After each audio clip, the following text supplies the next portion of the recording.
When you make it your full-time living, you are taking away the fact that you have a hobby. Where it once was your hobby and a creative outlet, when it becomes your full-time gig, you've basically lost that creative outlet to a certain degree. And I am very much guilty of never replacing it. And I think the most successful creatives, they don't put all of their eggs in one basket. Welcome to The Introverted Influencer, a podcast for the woman who's over getting advice from 20-year-old business coaches on Bali sabbaticals and seven-figure entrepreneurs who only share their wins. I'm your host, Erica Van Slyke, blogger turned soulpreneur, mom of two, and a mentor for women done with the hustle. Here, sacred strategy meets feminine flow, and we expose what it really takes to build a business grounded in purpose, not trends. A brand that moves with your rhythm, not the algorithm, because you didn't leave your 9-to-5 grind just to build a shinier cage with your name on it.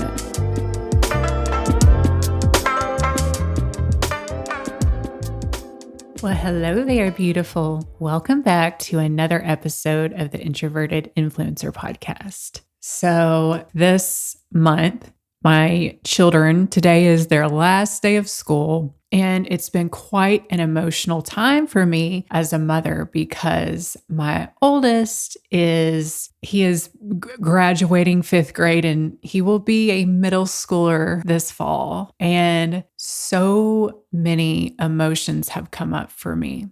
So many. And I've got to be honest in saying that one emotion has been this sense of guilt that I didn't ever think the time would fly by so fast with him. And for a good 10 years, I have been obsessed with my business, with my blog. It's been a baby of mine as well. And I want to be honest for other moms out there, or even if you're considering being a mom one day or being a parent, and also you're a business owner, it's a lot to balance. And I just want to be honest and not full of shit, especially if you're someone who has not been in the position to either hire childcare or you don't have like friends and family that really are around to help with your children. It's a lot because it does take a village. And I just want to normalize like that kind of those moments when we realize maybe we didn't do everything perfectly, but we did the best we could in the position that we were in. And so I feel like I'm eventually going to do an episode just about that, this whole almost like the myth of the female liberation movement, because I think, in so many ways, obviously it's been amazing that we can have our independence, but in a lot of other ways, it's deprived us of something kind of innate within us, this beautiful gift of motherhood. So that being said, today I kind of want to, it's not exactly switching gears, but it's just something that I've had in mind because it's been around me lately.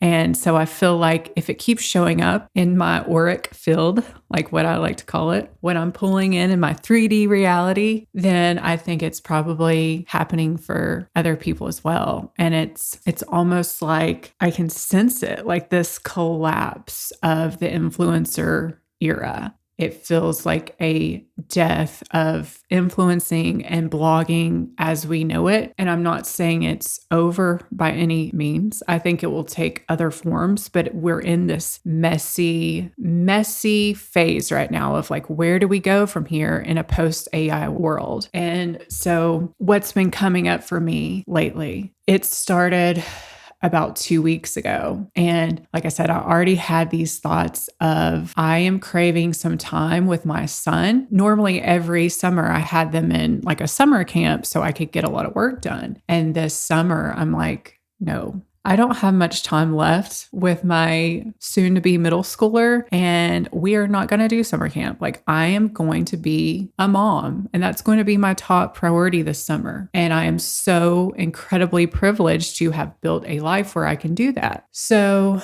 yes, I will still take on client work. I'm going to do the bare minimum. I will show up and record when I can here, but the blog is going to have to be an afterthought. And in one sense, there is a sense of like relief and excitement to be just a person, like a present mom, not always thinking about, what they're going to post for that day. What's the next project? What's the next sponsorship? How am I going to catch this beautiful angle? All the things that go on in your brain when you're a content creator. There was an excitement. And then there was a fear of like, am I crazy? Am I going to get really behind? Is this going to be, the nail in the coffin that totally destroys the blog if I take some time off to spend with my son? And then I think the universe gave me some confirmation because I have been praying for certainty in where to put my time and attention. It's been so confusing with so much upheaval in the influencer and blogging industry right now, mainly due to AI,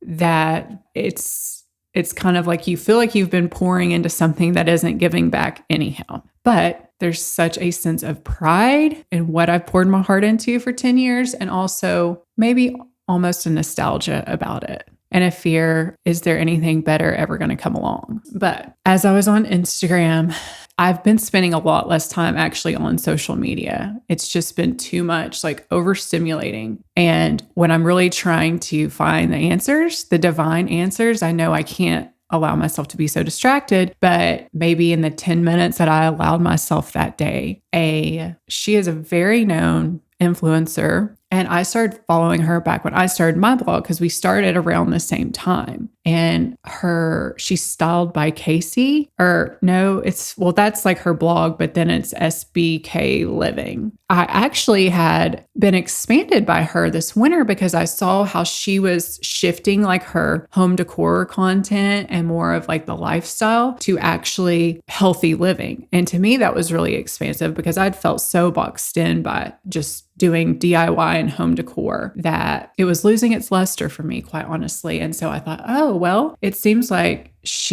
her people are still along for the ride with her. And she's talking about like getting her implants removed and red light therapy and all of this biohacking for women in their 40s. So I found it expansive. And then like literally a few weeks ago, I see her show up and she says like straight up, after 10 years, I've come to the conclusion that blogging and influencing is no longer serving me. And she just feels like she needs to focus on her children and that she needs to know what life is like after spending so much of her life glued to her phone and obsessed with thinking about what's the next post.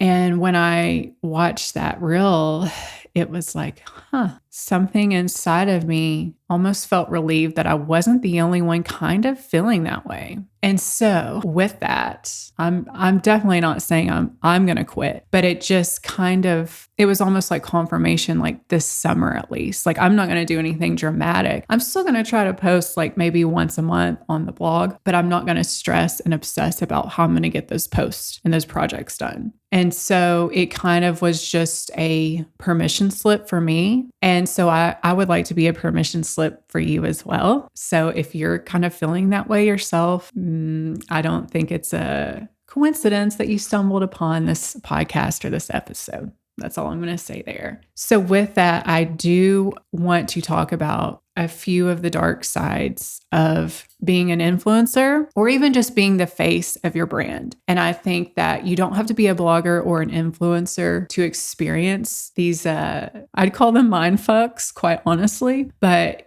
because personal branding is so prevalent in our times that I feel like anybody can really fall into this trap. So keep listening. You don't have to be an influencer to understand this, but this is just I just want to be someone who makes other women who maybe have these thoughts and feel broken feel normal. So that's why I'm discussing it. Quick pause, you beautiful soul. So if you've been vibing with this episode and you are building a brand, a blog, or even a brick and mortar business, I would love to support you in your journey. I am so freaking excited to announce that I am now offering one-on-one consulting for creatives and entrepreneurs who want to grow with their feminine flow, their soul essence, and are over the hustle, over the burnout, and done spinning their wheels on strategy that doesn't even fucking convert. To learn more about my offerings and to book something with me, head on over to introvertedinfluence.com. And now let's get back into it. So with that, a few of the dark sides of being an influencer or business owner who utilizes the interwebs, okay? First off, your brand, since it is basically you, when you are critiqued, when you have the haters, even just showing up daily, it is very vulnerable and very personal because your brand is you, you are your brand. And that can be a heavy, heavy load to carry. As much as it can also sound really glamorous and sexy to get paid for being you, when you start getting rejected or when your business takes a downturn, it is very personal as well. And you've got to find a way to separate yourself from that. Also, something that I noticed I fell into once my blog started to get pretty successful and I got featured in publications and even kind of collaborated with a certain caliber of fellow influencers and bloggers, was that where before I felt a lot more creative and had a lot more artistic freedom, I started to feel very paralyzed by perfectionism because it's like you make it to this level. What if you put out a piece of content or a room reveal or even a sponsorship that doesn't live up to your past work? And that can really stifle your creativity. I can see where I kind of just leaned back into what I knew would work, kind of my comfort zone. And so that's just one pitfall that you have to be aware of. And I think from that too, when you make it your full-time living, you're taking away that the fact that you have a hobby where it once was your hobby and a creative outlet. When it becomes your full-time gig, you've basically lost that creative outlet to a certain degree. And I am very much guilty of never replacing it. And I think the most successful creatives, they don't put all of their eggs in one basket. And I did an episode, I can't remember, this was maybe a month or two ago, about some of the lessons that I learned from a Bob Dylan biography and how I see how he did manage his creative profession so well, because he didn't just stay within music. He was a welder. He was a visual artist as well, but he always dabbled in other mediums because you really run the risk of losing your creative spark if you just stay in that one lane. And I'm guilty of it for sure. So I'm calling myself out on that. And I think the perfectionism that I was telling you about, not only was that in a kind of professional level of like, I didn't want to disappoint my readers or any brand that I worked with the level of content that I could produce. But even I noticed like just when I run into new people, meet new friends, acquaintances, maybe they're going to stop by the house. And there's this, since I was I still am a home decor blogger, DIY blogger, this level of like perfectionism just in my life in general of like the home has to be clean, perfect, because I feel like I'm being judged on my home. So that kind of loops back into, it's so personal. It's very personal. And what I'm feeling the most right now in terms of the dark side of being an influencer is that need to always be on. You always feel like, what's next? What's next? What's my next piece of content? What's my next project? And that is an all-consuming kind of way to live, quite honestly. I don't know how to really turn it off. And so you're always on. And what I've already noticed this week, I've given myself permission, like for the past week or so, to just pay attention to my children, go to all those school events, volunteer, those kind of things, and not worry about the blog. And what I'll say is it's an exhale. I feel a little more present. Now, don't get me wrong. I'm still fighting that urge. I'm kind of freaking out deep down of like, oh God, what am I going to post on the blog? I at least have to post something this month. What's it going to be? But I think that's what gets the most toxic, is that you're always on. Me doing work for clients, it's a little easier to turn it off. But when you're getting paid to be yourself and to show up, and you're supposed to feed these algorithms, whether it's, Instagram, Pinterest, Google, whatever, TikTok, there's this urgency to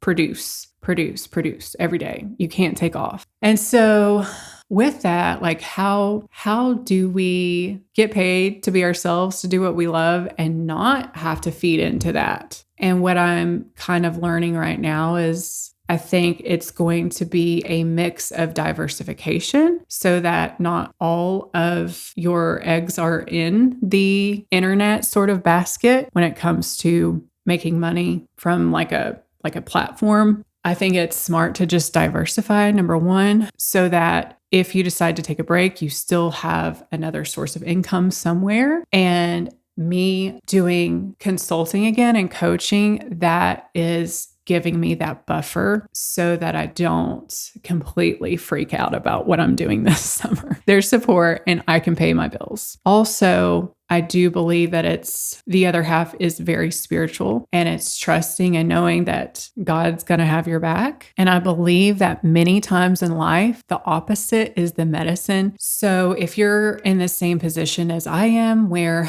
you have given and given and given and dog paddled through these really hard transitions the past 2 or 3 years with all of the craziness that Google algorithms and Google AI overviews have done to websites, and you've poured into it trying to turn it around, I think you'll be a little more magnetic for miracles and manifestations to come through if you actually release your grip and hand it over to God. That's like a form of magnetism there, because you are actually stepping through a fear to not scramble for numbers and likes and page views and yada, yada, yada. Also, if you are in the position, why don't you delegate? If you are burnt out, if you could hire a virtual assistant. I've heard of people using, I think it's Upwork. You could even ask for recommendations within your industry, but just outsource some of the things that drain you or that, it's not your lane of genius, basically. And thank God for me, like social media was never a source of income. Like, yeah, it was okay as proof for like brands. So if I want to do sponsorships, yeah, I'm glad that I didn't totally neglect it, but it's not like I got page views and ad revenue from social. So what I've actually decided is that in terms of the blog, like I may not be as active on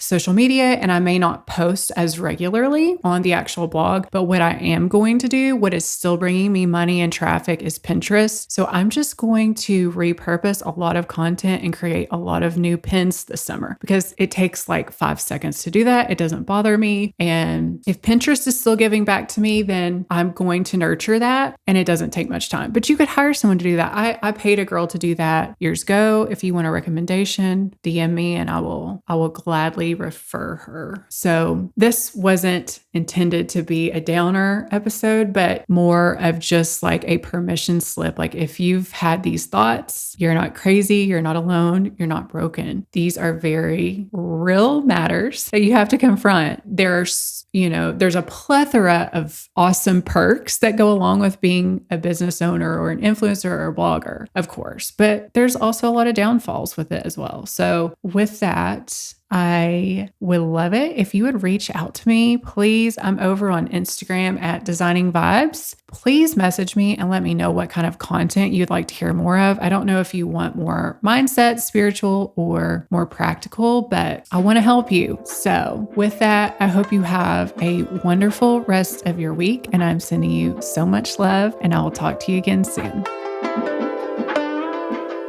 Thank you so much for hanging out with me today. We could keep on spreading the word about this podcast. And 2 ways you can help me out is by leaving me a 5-star review on whatever podcast platform you're listening to this episode on, or you can actually take a screenshot of this episode and tag me over on Instagram at Designing Vibes. And of course, I would love you to DM me whatever resonates, and I am sending you so much love.